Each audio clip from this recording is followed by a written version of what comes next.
Hello there, welcome back to my YouTube channel. Today's topic is branches of science and learning, list of science, scientists and the subject they deal with. यानी कि आज हम बात करेंगे कुछ sciences की, ठीक है, साइंस की कुछ ब्रांचेस की बात करेंगे, ठीक है, और उनकी लर्निंग के बारे में। यानी जो उन्हें लर्न करता है या जो उन पे काम करता है उसे क्या कहा जाता है, ठीक है, उन साइंटिस्ट उन साइंसदानों को क्या कहते हैं। और उसके साथ साथ हम उस स्पेसिफिक साइंस के बारे में देखेंगे कि वो किस स्टडी को रेफ़र करती है, ठीक है, कि वो किस तरह की स्टडी करती है, वो किस पे स्टडी करती है, ठीक है। तो ये कुछ चीज़ें हैं जो आज हम देखेंगे। So without wasting any time let's get started. The very first one is archaeology.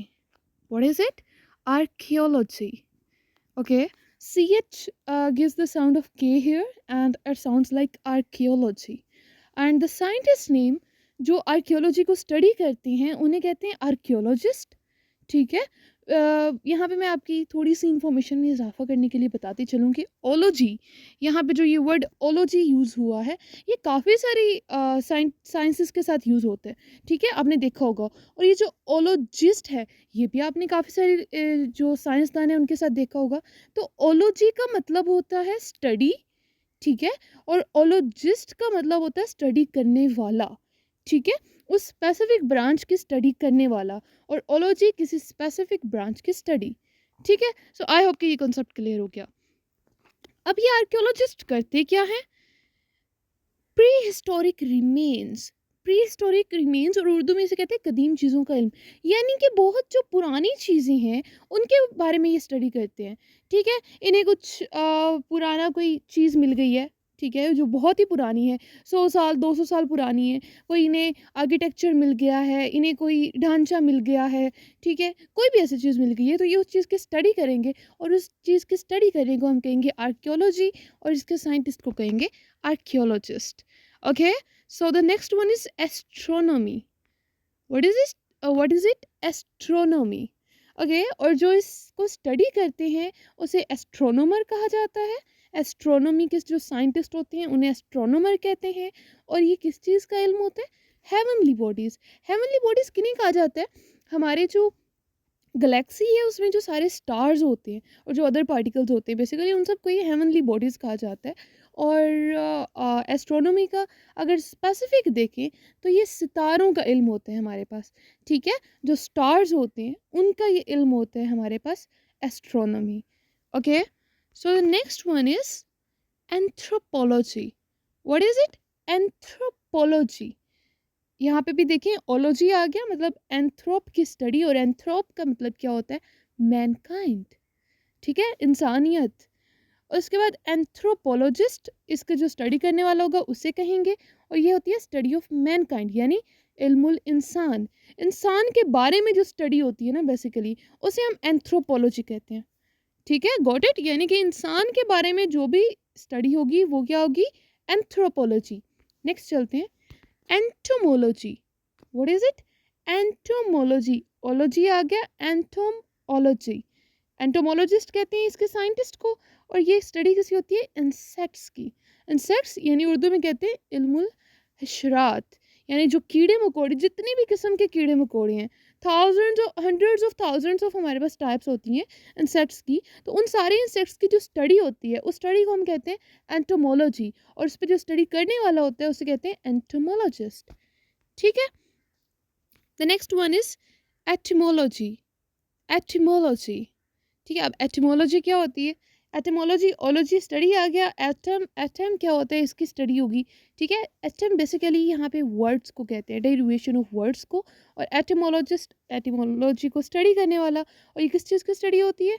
Of derivation of words, कि हमारे पास कोई एक लफ्ज़ है वो ड्राइव कहाँ से हुआ, यानी हिस्ट्री ऑफ वर्ड्स की बात की जाती है। कोई भी एक लफ्ज़ है, फॉर एग्जाम्पल हम यहाँ पे एटिमोलॉजी को ही ले लेते हैं। एटिमोलॉजी हमारे पास एक लफ्ज़ है, अब हम देखेंगे कि ये ड्राइव कहाँ से हुआ, ठीक है। फॉर एग्जांपल हम कहें कि ये एटम जी एक ज़बान का लफ्ज़ था, ओलॉजी एक का था, वहाँ से ये ड्राइव हुए, ठीक है। और उसके बाद ये दोनों मिलके हमारे पास एटमोलॉजी बन के, ठीक है, बनी। यानी उसकी हिस्ट्री के बारे में बात करेंगे और उसके डेरिवेशन के बारे में कि वो अक्स कहाँ से हुआ है हमारे पास। और इसके अगर हम उर्दू में इसका देखें तो इसे हम लिसानियत कहते हैं। क्या कहते हैं? लिसानियत। What is it? Etymology. The next one is botany. ये आप लोगों ने बहुत कॉमनली सुना होगा बॉटनी। और जो बॉटनी को स्टडी करते हैं, जो साइंटिस्ट होते हैं, वो होते हैं बॉटनिस्ट। और ये स्टडी किसकी होती है? Plant life. ठीक है, उर्दू में इसे इल्म नबातात कहते हैं। यानी यहाँ पे बात होती है हमारे जितने भी किस्म के पौधे हैं उन पौधों के बारे में, उनकी ज़िंदगी के बारे में बात करते हैं। आपने कॉमनली सुना होगा जो ये बॉटनी डिपार्टमेंट होते हैं डिफरेंट यूनिवर्सिटीज़ में, उन्हें कहा जाता है कि जी ये तो माली हैं, ये तो गार्डनर्स हैं। ठीक है, क्योंकि उनका जो सारी स्टडी है वो रिवॉल्व किस पे कर रही होती है? प्लांट पे और प्लांट लाइफ के अराउंड। ठीक है, तो इसीलिए बॉटनी होते हैं हमारे पास इल्म नबातात यानी study of plant life. The next one is biology. ये भी बहुत कॉमन हमारे पास फील्ड है, बहुत कॉमन ब्रांच है हमारे पास साइंस की। बायोलॉजी की स्टडी करने वाले को बायोलॉजिस्ट कहते हैं। और बायो बेसिकली हम कहते हैं लाइफ को। ठीक है, तो हमारे पास जो बायोलॉजी है वो स्टडी है ऑफ फिजिकल लाइफ, यानी कि इल्मुल हयात। हमारी जो लाइफ है, हमारी जो ज़िंदगी है, उसके बारे में हम स्टडी करते हैं और उस स्टडी को क्या कहते हैं? बायोलॉजी। ठीक है, biology. The next one is chromatology. CH के का साउंड देगा, क्रोमाटोलॉजी, क्रोमाटोलॉजी। ठीक है, और इसके साइंटिस्ट को हम कहेंगे क्रोमाटोलॉजिस्ट। ठीक है, अब क्रोमाटोलॉजिस्ट, क्रोमेट बेसिकली हम यूज़ करते हैं कलर्स के लिए, तो जो स्टडी ऑफ कलर्स है हमारे पास उसे कहते हैं क्रोमाटोलॉजी। और उर्दू में इसे इल्मुल वान कहते हैं। ठीक है, इसमें बेसिकली हम कलर्स को स्टडी कर रहे होते हैं, रंगों को स्टडी कर रहे होते हैं कि कितने टोटल रंग बन सकते हैं, किसको किस रंग में मिलाने से हमारे पास कौन सा नया रंग बन सकता है। ठीक है, किसकी हम ज़्यादा मिकदार लें, किसकी कम मिकदार लें, उनको मिलाएं एक नया कलर बनेगा। उनके डिफरेंट प्रोपोर्शंस करें तो डिफरेंट कलर बनेगा। तो ये सारे जो कलर्स होते हैं उनकी जो स्टडी होती है वो हमारे पास होता है chromatology. Next one is geology. Geo basically हम रॉक्स के लिए यूज़ करते हैं या हमारी अर्थ के लिए यूज़ करते हैं। ठीक है, तो जियोलॉजी हमारे पास हो गया। और इसके जो साइंटिस्ट होते हैं उसे हम जियोलॉजिस्ट कहते हैं। और ये स्टडी किसकी होती है? रॉक्स की। ठीक है, जितने भी पत्थर हैं, जो पत्थरों की स्टडी है उसे हम कहते हैं जियोलॉजी। और उर्दू में इसे कहा जाता है अर्जियात। What is it? अर्जियात। और इंग्लिश में geology. The next one is graphology. Graphology. ठीक है, ओलॉजी स्टडी, ग्राफ की स्टडी। ग्राफ क्या होता है? हमारे पास लिखना, हैंड राइटिंग, कुछ भी बनाना, उसे हम ग्राफ कहते हैं। ठीक है, और इसके साइंटिस्ट का नेम होता है हमारे पास ग्राफोलॉजिस्ट कहते हैं उसे। और ये स्टडी किसकी होती है? Of hand writing.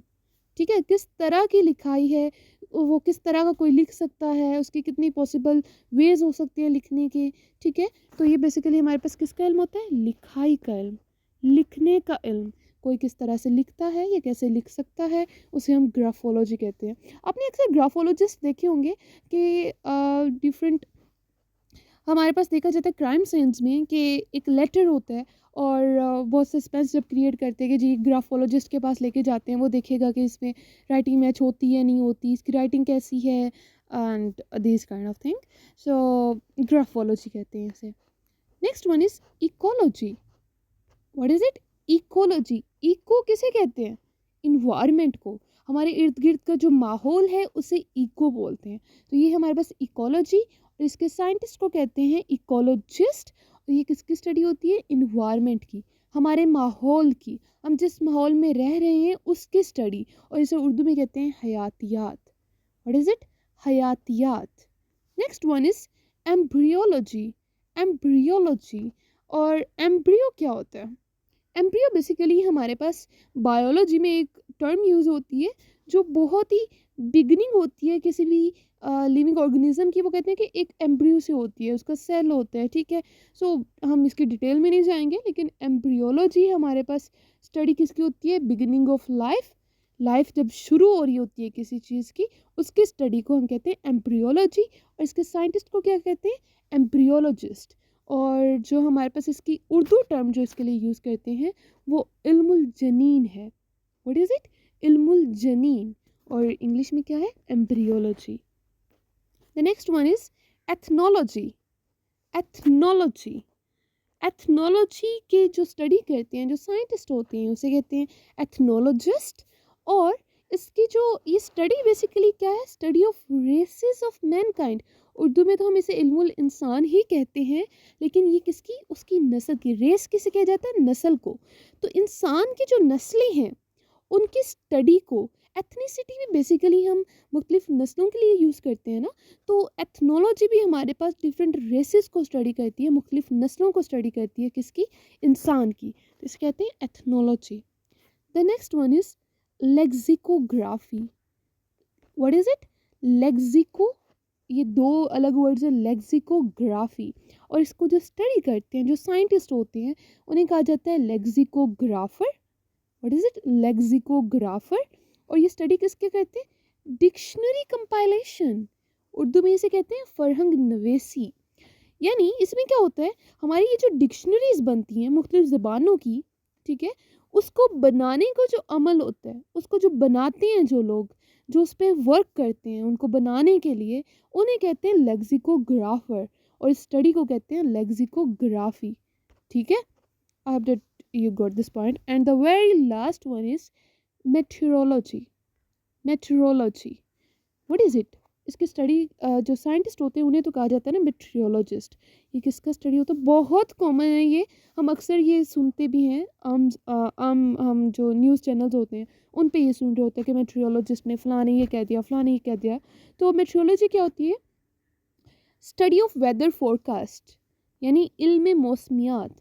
कि ये जो वेदर फोरकास्ट करते हैं, फोरकास्ट यानी प्रिडिक्ट करते हैं कि जी कल ऐसा मौसम होगा, परसों ऐसा होगा, कल बारिश होगी, परसों दोपहर में 2 बजे जी हमारे पास धूप निकलेगी, रात को हमारे पास बारिश हो जाएगी, दिन में हमारे पास धुंध हो जाएगी, ठीक है, उसमें शबनम आ गई, उसमें मतलब ये डिफरेंट जो सारा वो मौसमियात की स्टडी होती है ना, कि किस दिन बारिश होगी, किस दिन हमारे पास धुंध होगी, किस दिन हमारे पास क्लाउडी होगा, किस दिन हमारे पास रेनी होगा, और किस दिन हमारे पास सूरज निकलेगा, किस दिन नहीं निकलेगा। यानी ये जो सारी स्टडी होती है इन्हें हम कहते हैं मेट्रोलॉजी। और इस स्टडी के जो साइंटिस्ट होते हैं उन्हें हम मेट्रोलॉजिस्ट कहते हैं। तो यहाँ तक था हमारा आज का टॉपिक। इतने ही साइंटिस्ट आज मैंने यहाँ पे आप लोगों के सामने आप लोगों को बताना था, इतनी ही ब्रांचेस का बताना था।